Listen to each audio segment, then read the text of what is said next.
Bien,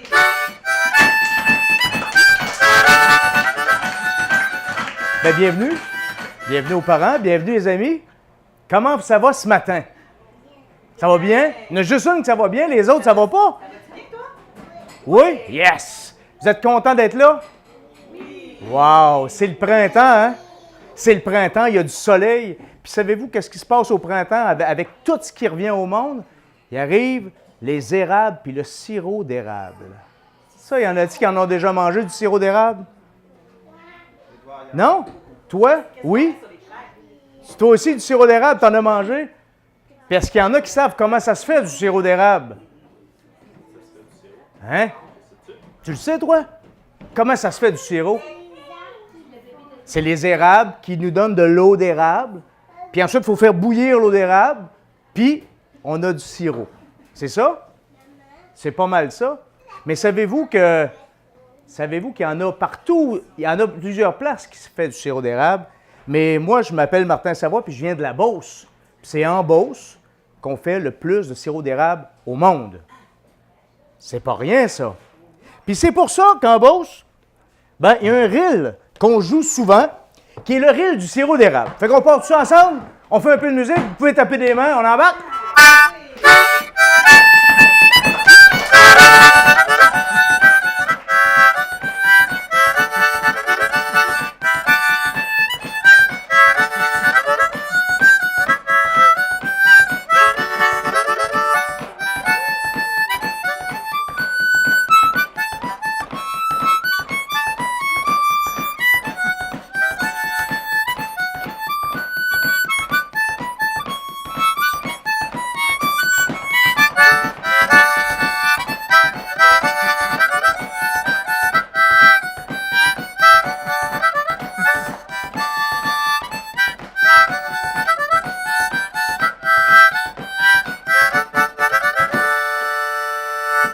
Hey! Merci! Mais vous savez, aujourd'hui, on a de l'eau d'érable, on la fait bouillir, ça fait du sirop, mais ça n'a pas toujours été comme ça. Il y a longtemps, les premiers qui ont fait du sirop, c'est les Amérindiens. Voulez-vous que je vous raconte les origines du sirop d'érable dans le monde qu'on est? Oui. Voulez-vous savoir ça? Oui. Oui? OK.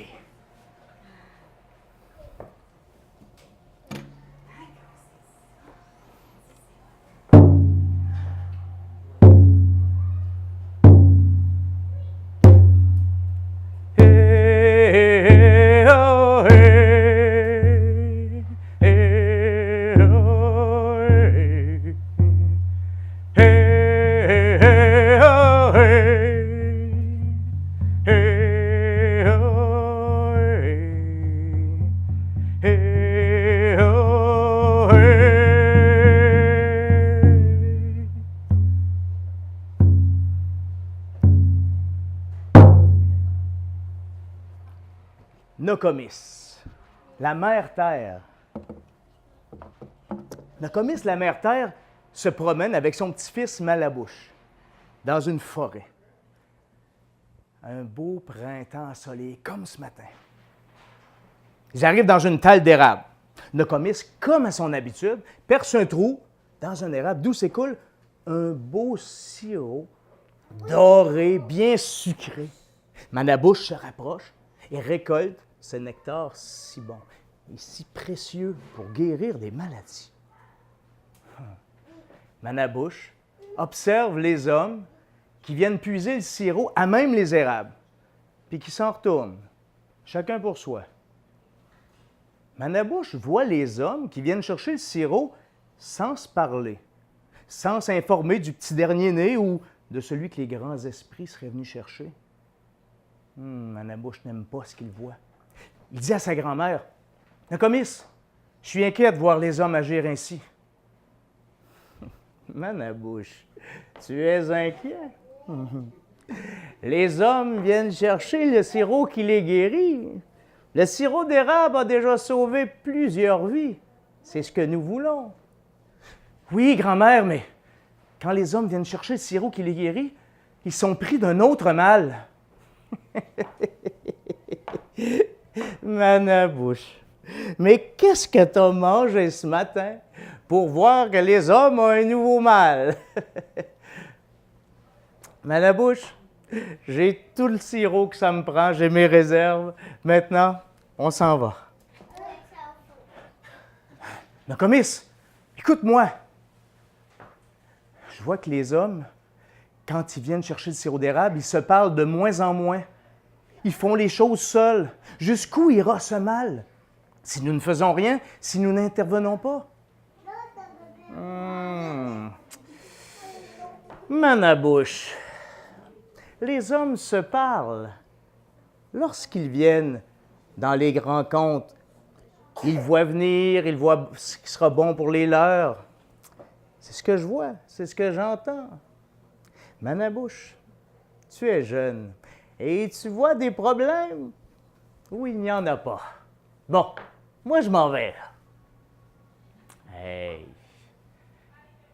Manabouche voit sa grand-mère qui quitte la forêt. Mais les paroles de Nokomis, là, ne l'ont pas convaincu du tout. Alors, il reste là à réfléchir, à essayer de voir qu'est-ce qui vient le brosser en dedans comme ça dans tout ce qui arrive. Puis là, il réfléchit. Ce qu'il a vu ce matin, là, ce sont des hommes qui risquent de tomber dans la paresse s'ils obtiennent ce dont ils ont besoin avec trop de facilité. Puis en plus, ils risquent de faire les choses de la vie tout seuls. C'est ça qui l'inquiète. Mais d'un autre côté, Manabouche le sait. Quand les hommes font face à une difficulté, ils doivent travailler ensemble, ils se serrent les coudes. Comment faire pour rendre la récolte du sirop d'érable plus difficile? Comment faire pour que les hommes puissent travailler ensemble? Là, ils cherchent. Puis, ils trouvent. Manabouche met son plan à exécution dès le soir venu. Attention, il ne faut surtout pas que Nokomis voie ce qu'il veut faire. Ça serait la première à percer des trous dans son canot d'écorce.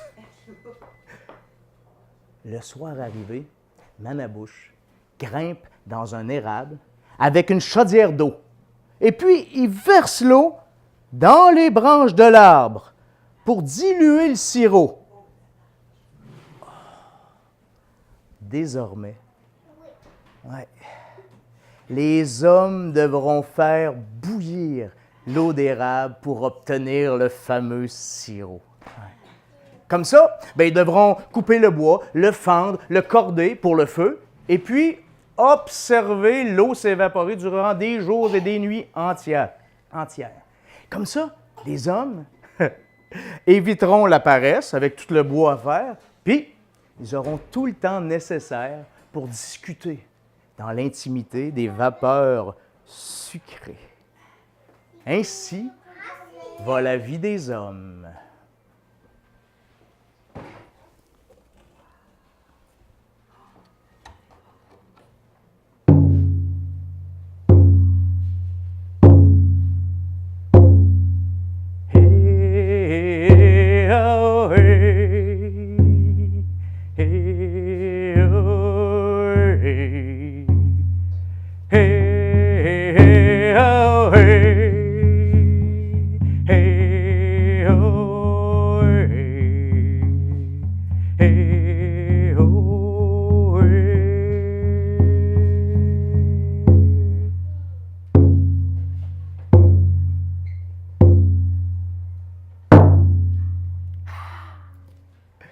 C'était l'histoire du sirop d'érable. Ah oui? Est-ce que vous le savez maintenant comment on fait le sirop? Ouais. Ensuite, je vous l'ai dit, moi je viens de la Beauce. Est-ce qu'il y en a qui sont déjà allés en Beauce? Moi j'en connais une qui vient de la Beauce. Mais est-ce qu'il y en a d'autres qui sont allés en Beauce? Oui? Oui? Non? Pas encore? En Beauce. Est-ce qu'il y en a qui ont déjà mangé des gâteaux vachons? J'ai mangé des petits gâteaux. Non? Oui? Oui? Ça vient de Sainte-Marie, ça. C'est fait en Beauce. C'est tous des enfants sages. Ils prennent pas de gâteau. Franchement, là, on a une vraie belle gang. Ils prennent un petit peu de sirop, mais pas de gâteau. C'est bon. C'est correct, ça. Mais vous savez, les amis, en Beauce, il y en a qui nous appellent les jarrets noirs. Hein, oui. Ben, comment ça, les jarrets noirs, comment ça? C'est un nom, ça, qu'on a pris. Ça fait déjà des dizaines, puis des dizaines d'années. Dans ce temps-là, ben, je sais que c'est vrai, je te le dis. T'as raison. Puis dans ce temps-là, quand le monde voulait aller à Québec, parce que la Beauce, c'est un petit peu plus loin de Québec, ben, il fallait qu'ils passent dans la forêt de Sartigan. C'est pas grave. Prends-en une autre nouvelle chaise. On va la mettre à côté de la mienne. Sais-tu ce qu'on va faire? Viens ici, je te prête la mienne.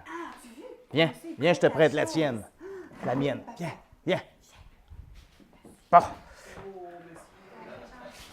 Yes. C'est pas grave, elle est là pour toi quand tu la veux. Parfait. Hein?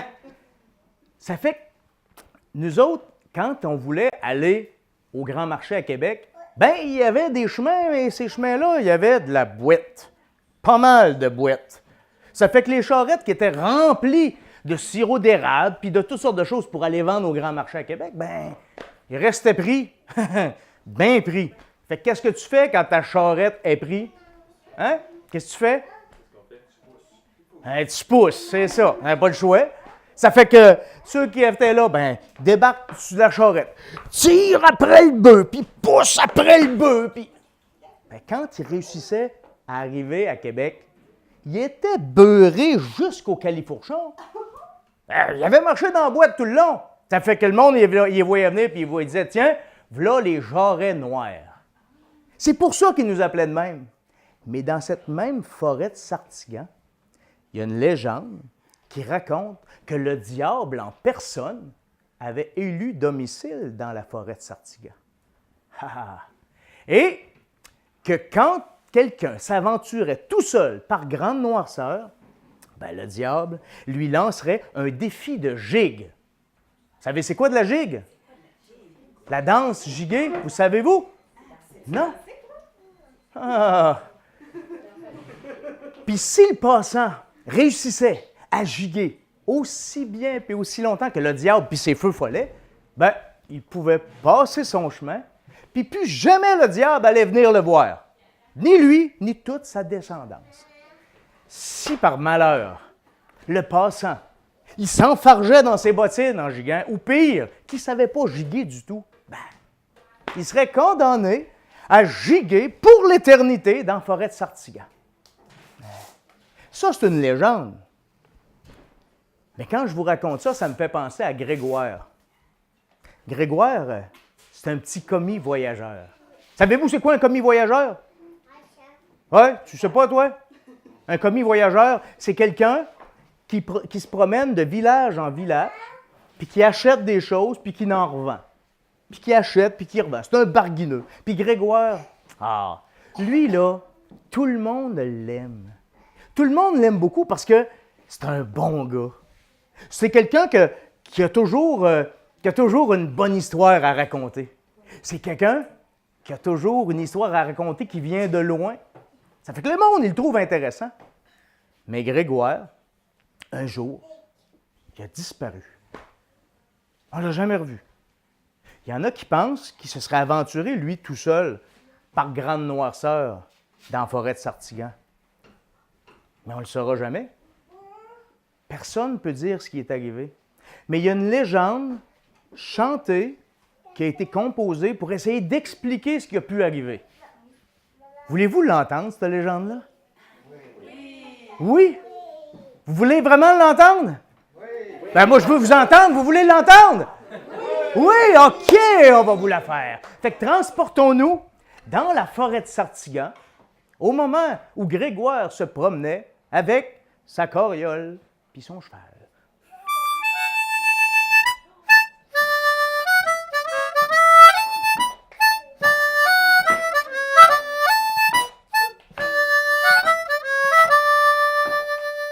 Tiladim tam tim, tadim tadilidam tadiladim tam tim, haradim tadilide, tiladim tam tim, tadim tadilidam tadiladim tam tim, haradim tadilide. C'est un petit commis voyageur à la ville s'en allant. Il dit, moi, je n'ai pas peur de tous ces revenants. Quand tu passes en plein jour, il n'y a rien là d'épeurant. Personne pour jouer des tours dans la forêt de Sartigan. Tiladim tam tim, tadim tadilidam tadiladim tam tim, haradim tadilide, tiladim tam tim, tadim tadilidam tadiladim tam tim, haradim tadilide. Voilà notre homme arrivé, installe tout son gréement, il passe toute la journée, puis il fait pas mal d'argent. Avant de reprendre le chemin, il lui reste encore du temps. Arrête à l'auberge du coin pour y voir quelques clients. Tiladim tam tim, taradim tadilidam tadiladim tam tim, haradim tadilide, tiladim tam tim, tadim tadilidam tadiladim tam tim, haradim tadilide. Oh, salut à la compagnie, j'arrête pour pas longtemps. Juste le temps de bien manger, puis après chaque heure mon camp. Si c'est pas Grégoire, assis-toi, mon ami, raconte-nous des histoires. Prends un verre de whisky, 2 whisky, 3 whisky, 4 whisky, 5 whisky, 6 whisky.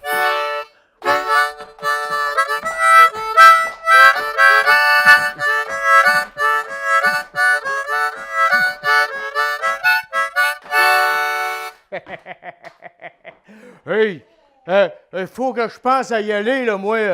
C'est pas que je m'ennuie avec vous autres, mais j'ai un client à rencontrer demain au midi, ça fait que je suis mieux de pas flâner. Puis ben, à l'heure qui est rendue, ben j'ai pas le choix. Faut que je prenne un raccourci. Je vais pitcher par les bois, par la forêt de Sartigan. Mais voyons, Grégoire, la forêt de Sartigan, t'es-tu fou? T'as pas peur? Si j'ai peur, pas toi! Tiladim tam tim, haradim tadilidam tadiladim tam tim, haradim tadilide, tiladim tam tim, tadim tadilidam tadiladim tam tim, haradim tadilide. Ça fait 1 heure qu'il est parti, le v'là rendu dans la forêt. Aux alentours, il n'y a pas de bruit. Puis Grégoire est aux aguets. Pendant que sa jument trotte, il entend chanter, il entend crier. Là, il sort de ses culottes. J'ai pas peur, je prends sur moi. Tiladim tam tim, tadim tadilidam tadiladim tam tim, taradim tadilidim tadiladim tam tim, tadim tadilidam tadiladim tadadim tadilidé. Oh, tout à coup, dans la nuit noire, il voit comme un éclair blanc. Je sais que c'est difficile à croire, mais c'est un feu follet vivant. Il te l'accroche par le bras, descend Grégoire de sa carriole. Il l'amène dans le fond du bois, il fait faire des gigues puis des farandoles.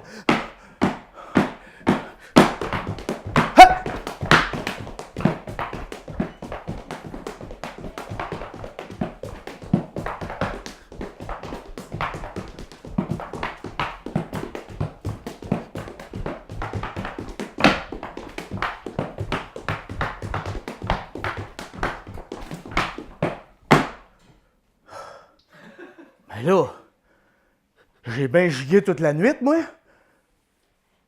Ça serait-il que la légende de la forêt de Sartigan serait vraie? Je suis rendu un feu follet? Qu'est-ce que je vois sur le bord du chemin? Oh ben, patoire. La légende était vraie. Me v'là pris pour giguer pour l'éternité. C'est moi!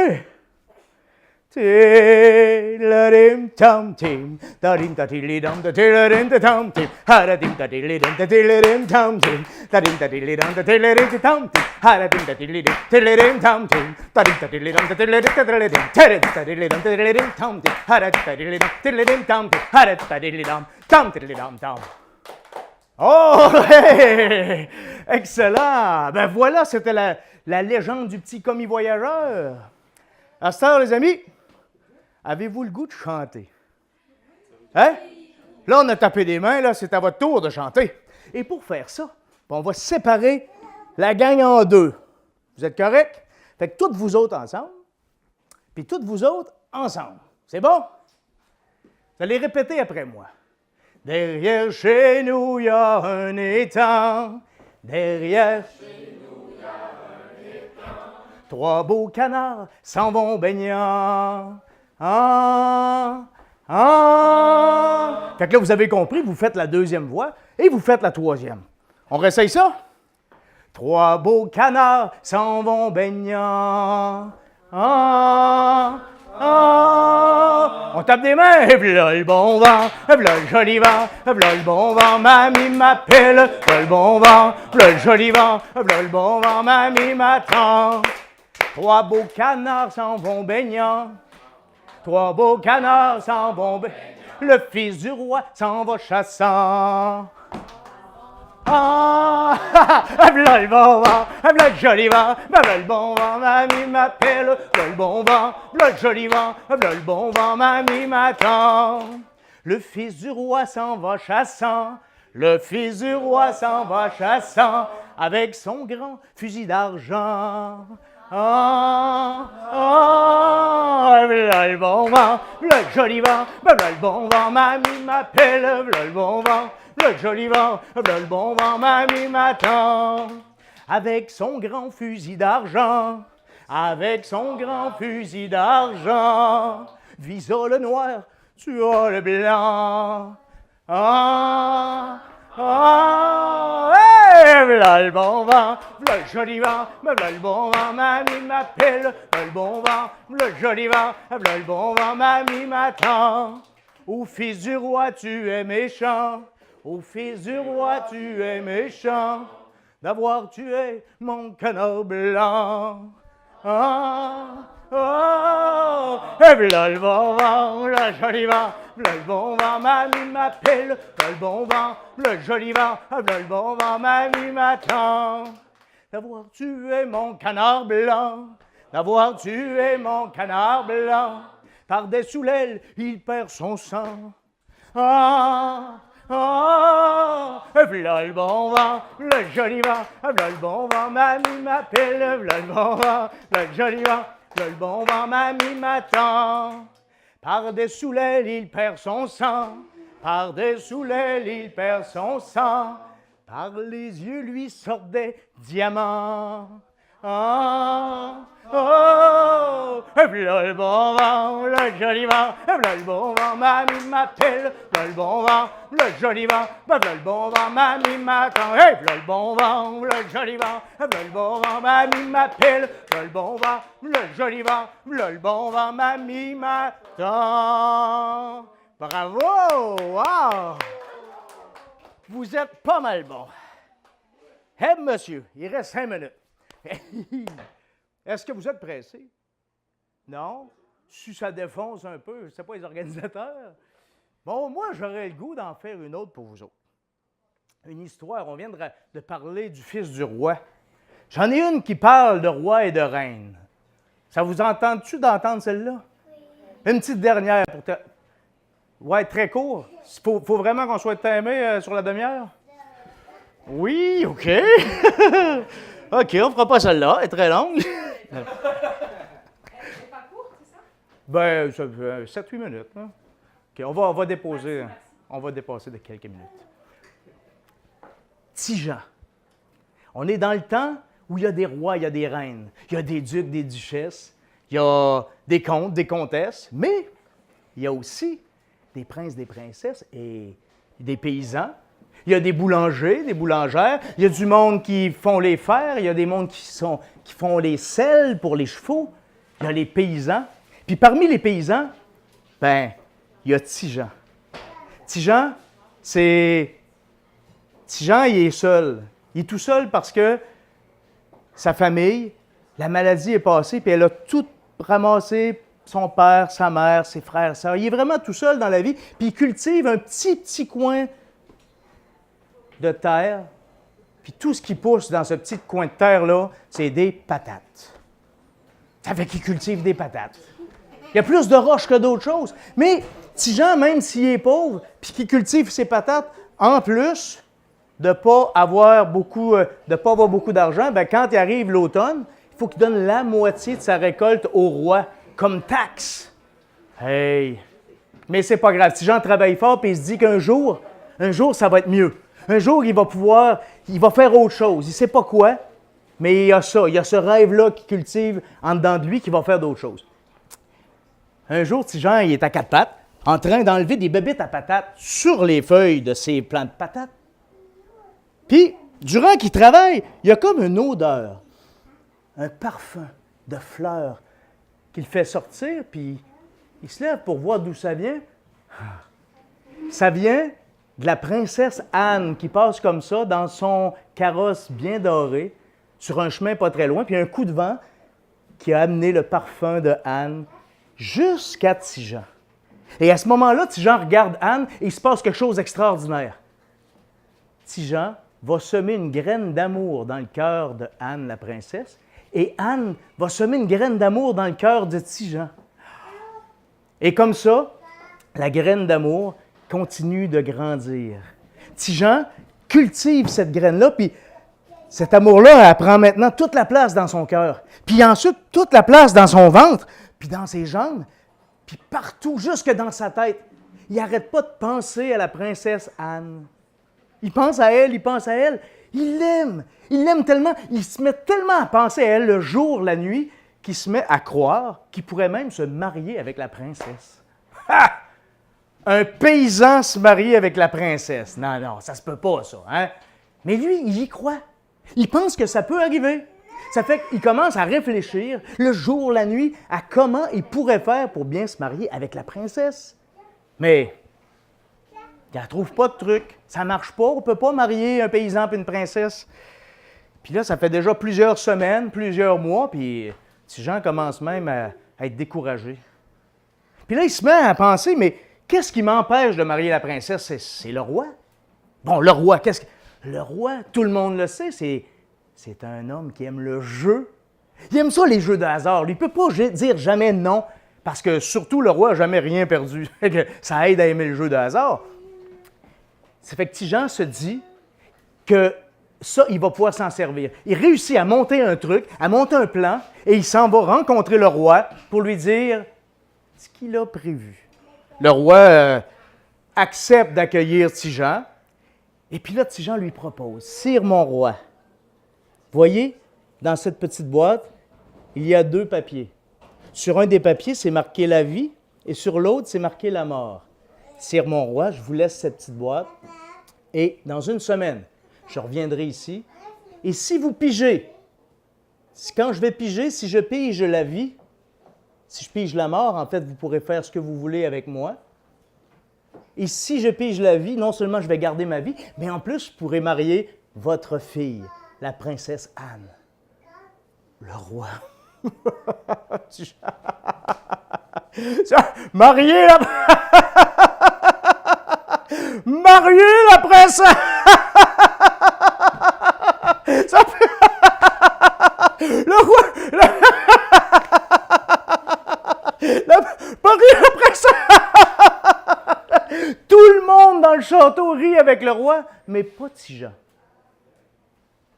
Quand le roi voit que Tijan est sérieux, ben, il commence à réfléchir à son offre et il se dit que c'est intéressant, un jeu de hasard. Et en plus, les enjeux sont grands. La fille du roi, sa seule et unique fille, et sinon la mort. Et finalement, le roi, devant tout le monde, dit oui, c'est d'accord. Tijan est heureux.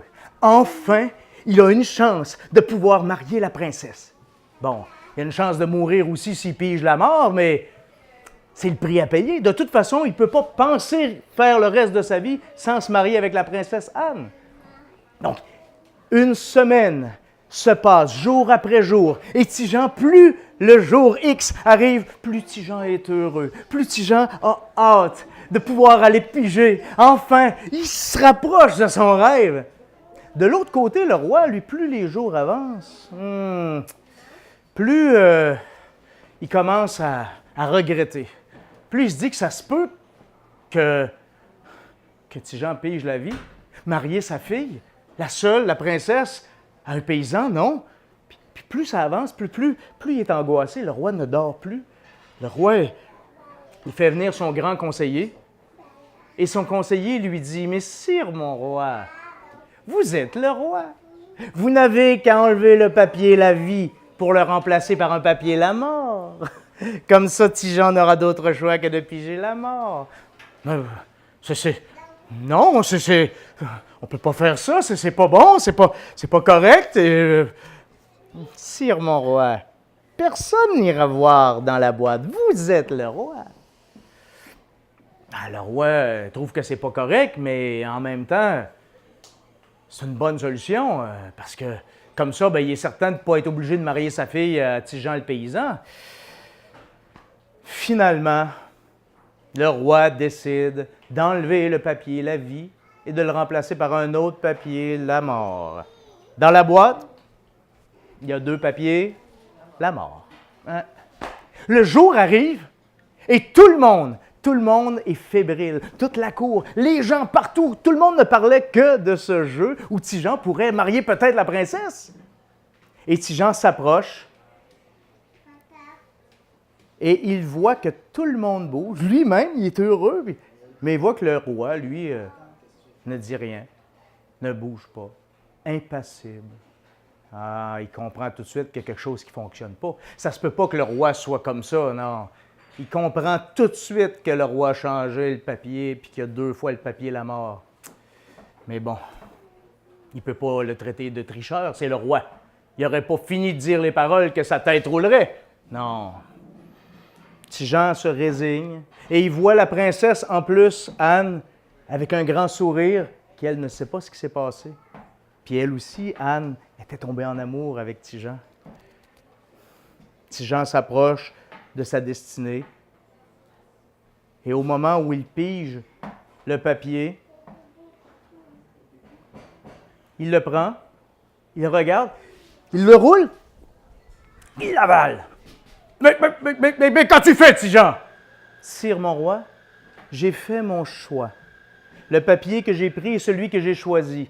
Celui qui reste dans la boîte est celui que je n'ai pas choisi. Sire mon roi, veuillez lire ce qui reste dans la boîte. Qu'est-ce qui reste sur le papier dans la boîte? C'est marqué la mort, hein? Il y avait 2 papiers la mort. Ça fait que le roi dit, ben, ce que Jean n'a pas choisi, c'est la mort. Donc, il avait choisi la vie. Et c'est comme ça que tout le monde s'est acclamé. Ti-Jean va marier la princesse! Ti-Jean va marier la princesse! Et comme le roi n'est pas un menteur, en effet, Ti-Jean a pu marier la princesse. Et vous le savez, dans ces histoires-là, ils se marièrent et quoi?